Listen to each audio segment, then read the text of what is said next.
Alright, I wanted to start a video about the succession that led to the binge eating, as far as I know. I'm still waiting for a counselor to call, and I'm still using Vyvanse to help control the eating. And I wanted to answer one question that my friend had asked me, and she was asking me, like, if I was going to post all these videos because most of them are just sitting in my file right now. And every part of me knows that I should, and that every person who speaks out about mental health and your mental wellness or eating disorders breaks the cone of silence that's been around this stuff for years, generations, really. And so I think I'm going to post them. My biggest fear is I'm a teacher, and when your students find you on social media, it's always a little bit awkward, a little bit. And I teach teenagers, so their reactions and stuff makes me nervous. But this is honesty, this is truth, and I also do want any teenagers out there watching this to know you're not alone, people go through this, there's steps, but also that everybody's a little bit different. So the succession I'm about to tell you may be different than your story, but if some of it resonates, might be time to talk to somebody else. So I'm going to start back in junior high, which I've said a little bit about. Back in junior high, I did taekwondo, cheerleading, baseball, and I worked out at home. So it was a lot of sports. I drank water, and my dad would make me lunches and dinners for the most part. But I was also working at my taekwondo back in grade 7, 8, and 9. And so sometimes it would be get home, get in the vehicle, go to work, and you're not going to eat till 8. And sometimes it would be go from cheer, eat a bunch of food, go to baseball. Food at that time was about eating when you could because you didn't know when you could eat next. I was raised by a farm guy, like my dad was a farmer. That's how he was raised. You eat when the food's in front of you, you don't know when you're going to eat next. I was also raised by a single dad who doesn't know how to cook. So we had like 5 staple meals and we would just rotate through them. And fast food was often because also I was a really picky eater. That could have been a factor in the 5 foods. Like I didn't eat a lot of other foods. Specifically hated vegetables. Didn't love fruit. No fish. Still no fish. And he didn't have the energy to fight with me about that, so I never learned. I did take cooking classes all through junior high, but if you guys remember your junior high cooking classes, it's like, how do you make potato pancakes? Nobody's gonna make a potato pancake. How do you make cookies? Wonderful, that doesn't help me eat healthy. Yeah, it was weird recipes, and also years and years and years ago, like 2007, I graduated grade 7, so it's been a while. I don't remember the recipes. I also took cooking classes through high school. But in junior high, when I did have time to hang out with my friends or to hang out with my team, it was usually a food related event. And back in junior high, I loved my body. No one could tell me different. Most people didn't try. They were like, yeah, no, you're so muscular, you can do this, because I've been doing taekwondo for years. Then I went to high school. Take the same cooking classes, nothing stuck. High school was given more freedom. I was working at my taekwondo and getting to keep the money, which was different than before where it had to go in a savings account. So now I have free reign of my money, and I could go wherever I wanted at lunch, and usually that meant I went and bought a sandwich. And then I ate my lunch that I got from home, and then I ate at school. And I was still doing 3 sports, but taekwondo turned out to mostly be teaching. which is a lot of movement, but it's not the same as doing the actual workout all the time. So I was working out less, and eventually I had to quit baseball because cheerleading took over. And less sports means less burning calories, which means you're going to gain a little bit of weight. Plus, you're in high school, you're hitting puberty, and your body's changing. So I knew I was going to gain a little bit of weight in high school. And I still thought I was gorgeous all through high school. It's something I'm really proud of, that I was able to, as somebody on a cheer team, which is very body figured, body shaming at times, I never once questioned how beautiful I was. I went to university, and the only sport I was doing was cheerleading. I was still teaching Taekwondo, but doing none of the exercises. It was too exhausting. I coached gymnastics, I coached cheerleading, I coached Taekwondo. So, and I went to school full time. And again, because I'm working 3 jobs and going to school and studying, food became about getting it when you can and getting a lot of it when you can, because you don't know when you're going to eat again. This is a crazy mentality for somebody who lives in a large city. There's always food around. And I didn't have a bedtime. I could eat at any time of the night. But because I'd learned it in junior high and because I'd learned it in high school, I continued it in university.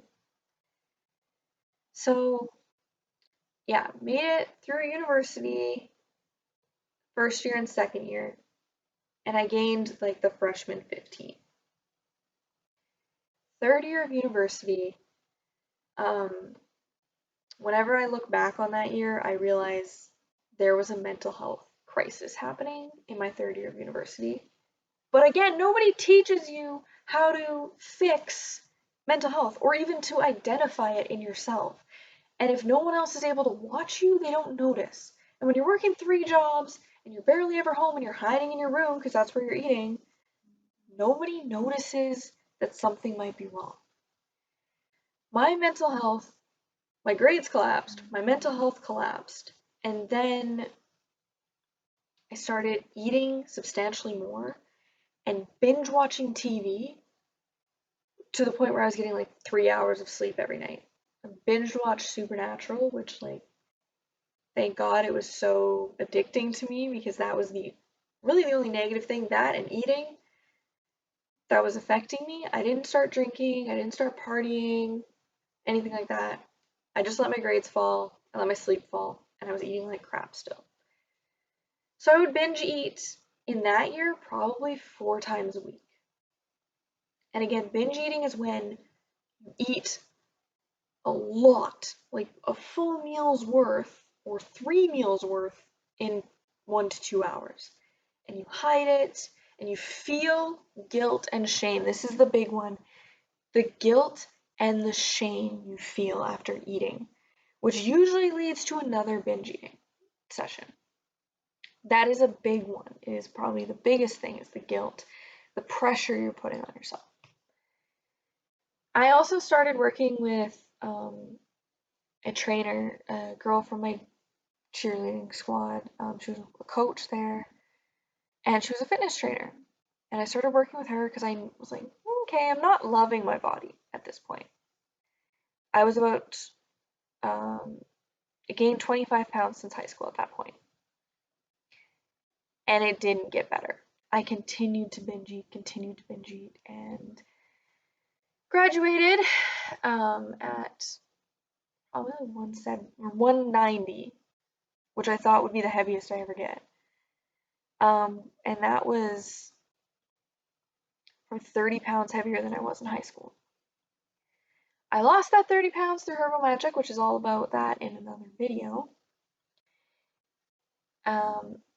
And then I don't even know fully how this all became a problem again. I got really happy when I was in a relationship and I started eating more. Just with him and in his house, and neither one of us ever wanted to cook, and we'd go out for dinner. So a lot of foods that I'd cut out during my diet, I reintroduced. And my body was like, oh my God, we love these. These are so good. Itchy Ben, KD, hot dogs, all sorts of things. And social life, again, started revolving around food. I went to school, became a teacher. When I started teaching, school has a bunch of free food, so I gorged on that. Moved out, lived alone, nobody there to watch you eat, so you eat even more. Plus, you can order your food on Skip the Dishes and Uber Eats at this point. So, gained more weight, and I've never been able to lose it. But I was able to maintain it.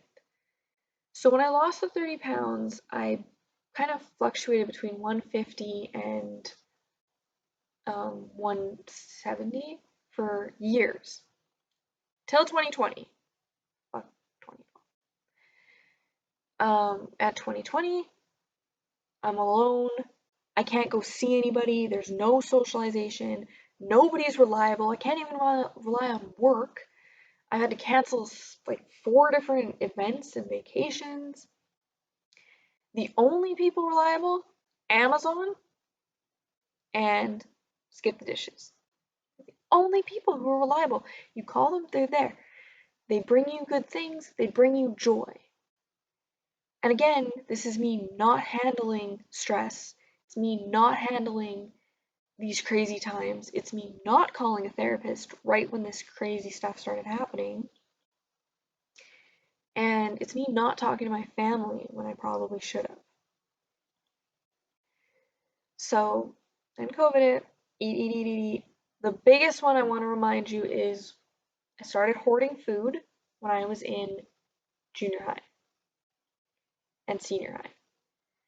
I really hoarded food throughout university, meaning I hid it from everybody how much I was eating.